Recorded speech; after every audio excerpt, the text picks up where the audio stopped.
Manakkulangara Krishnavilasam U P സ്കൂളിന്റെ നേതൃത്വത്തിൽ സഹപാഠിക്കൊരു വീട് എന്ന പദ്ധതിയുടെ ഭാഗമായി കൊടകര കാരൂരിൽ നിർമ്മാണം പൂർത്തീകരിച്ച വീടിന്റെ താക്കോൽദാനം നടത്തി. സ്കൂളിലെ 5ാം ക്ലാസ് വിദ്യാർത്ഥി ഷിജിനാണ് സ്കൂളിന്റെ നേതൃത്വത്തിൽ വാസയോഗ്യമായ വീട് നിർമ്മിച്ചു നൽകിയത്.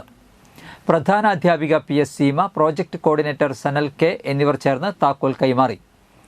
സ്കൂളിൽ നിന്നും ഭവന സന്ദർശനം നടത്തുന്ന വേളയിലാണ് സ്കൂൾ അധികൃതർ ഷിജിന്റെ വീടിന്റെ ദയനീയ സ്ഥിതി അറിയുന്നത്. ഇതിനെ തുടർന്ന് സ്കൂളിൽ യോഗം ചേരുകയും സുമനസ്സുകളിൽ നിന്നും സഹായം സ്വീകരിച്ചും അടുത്ത അധ്യയന വർഷത്തിന് മുൻപ് ഷിജിന് അടച്ചുറപ്പുള്ള വാസയോഗ്യമായ വീട് നിർമ്മിച്ചു നൽകാൻ തീരുമാനിക്കുകയായിരുന്നു.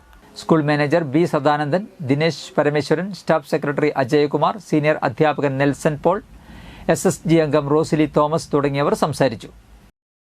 എന്തായിരുന്നാലും ഏറ്റവും സന്തോഷത്തോടു കൂടി നമ്മുടെ മകന് ഒരു വീട് നിർമ്മിച്ചു കൊടുക്കുന്ന ഈ പദ്ധതിയിലേക്ക് എത്തിച്ചേർന്ന എല്ലാവരെയും ഏറ്റവും സ്നേഹത്തോടു കൂടി സന്തോഷപൂർവ്വം, പറയാൻ വാക്കുകളില്ല ആരുടെ അടുത്തും നന്ദി പറയാനായിട്ട്, ഏറ്റവും സ്നേഹപൂർവ്വം ഓരോരുത്തരെയും ഞാൻ ഇന്നത്തെ ചടങ്ങിലേക്ക് സ്വാഗതം ചെയ്യാണ്. തുടക്കത്തിൽ കണക്കിലൊരു കാര്യം ഉണ്ടായിരിക്കാം, പണം കിട്ടിയിട്ട് ഈ വീട് പണിയാൻ പറ്റില്ലായിരുന്നു. അങ്ങനെ പറ്റുമായിരുന്നു എന്നുണ്ടെങ്കിൽ 2 വർഷം മുമ്പ് നടക്കേണ്ടതായിരുന്നു. 2 വർഷം മുമ്പ് ഈ ആശയം വന്നിരുന്നു. അപ്പോൾ എല്ലാം കയ്യിൽ വെച്ച് ഈ 3 ലക്ഷം രൂപ കയ്യിലെത്തിയിട്ടേ ഈ പണി തുടങ്ങുള്ളൂ എന്നുണ്ടെങ്കിൽ ഇന്നാണ് അല്ലെങ്കിൽ കഴിഞ്ഞ ദിവസമാണ് ഈ പണി തുടങ്ങാൻ പറ്റുള്ളായിരുന്നു. അപ്പോഴാണ് നമുക്ക് 3 ലക്ഷം ആയുള്ളൂ.